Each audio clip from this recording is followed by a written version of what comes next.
Pay scale নিয়ে যে তথ্য দিলেন সরকার, বিস্তারিত। আর্থিক সংকট ও জাতীয় সংসদ নির্বাচনের সময় ঘনিয়ে আসায় সরকারি কর্মচারীদের পে স্কেলের ঘোষণা থেকে সরে আছে অন্তর্বর্তী সরকার। তবে এজন্য গঠিত পে কমিশনকে তাদের কার্যক্রম চালিয়ে যাওয়ার নির্দেশনা দেওয়া হয়েছে। অন্তর্বর্তী সরকারের মেয়াদে নতুন পে স্কেল ঘোষণা করতে না পারলেও একটি ফ্রেমওয়ার্ক প্রস্তুত করা হয়েছে। সর্বশেষ বৃহস্পতিবার ৮ জানুয়ারি এ নিয়ে দীর্ঘ সভা করেছে পে কমিশন।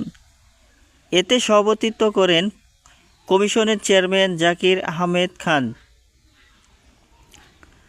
কমিশনের একটি সূত্র জানায়, অন্তর্বর্তী সরকারের কাছে কমিশন চূড়ান্ত প্রতিবেদন জমা দেবে।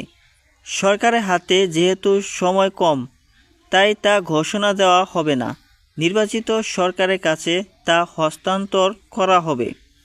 সূত্র জানায়, রাজনৈতিক, আর্থিক ও সামাজিক সংকটকে আমলে নিয়ে সরকারি কর্মচারীদের নতুন বেতন কাঠামোর একটি কমিশন গঠন করা হলেও নতুন বেতন কাঠামো ঘোষণা কিছুটা বিলম্বিত হতে যাচ্ছে। প্রথমত আসছে ফেব্রুয়ারিতে জাতীয় সংসদ নির্বাচন অনুষ্ঠানের জন্য জোর প্রস্তুতি চালাচ্ছে অন্তর্বর্তী সরকার। এজন্য আর্থিক সংকট বিবেচনায় নির্বাচনের আগে নতুন বেতন কাঠামো ঘোষণার সম্ভাবনা নেই। তবে পে কমিশন প্রতিবেদন জমা দিলে সেই অনুযায়ী একটি বেতন কাঠামোর সুপরিকল্পনা চূড়ান্ত করবে বাংলাদেশ সরকার। এরপর নির্বাচিত নতুন সরকার ক্ষমতায় আসার পর তা বাস্তবায়ন করবে। অবশ্য এই নতুন বেতন কাঠামো ঘোষণা ও বাস্তবায়ন হওয়ার আগ পর্যন্ত সরকারি চাকরিজীবীরা নিয়ম অনুযায়ী মহার্ঘ ভাতা প্রাপ্য হচ্ছেন। সূত্র জানায়, বাংলাদেশ কর্মকর্তা কর্মচারীদের নতুন বেতন কাঠামো নবম পে স্কেল নির্ধারণের কাজ শেষ পর্যায়ে। ২১ জানুয়ারি পে কমিশনের চূড়ান্ত সভা হওয়ার কথা রয়েছে।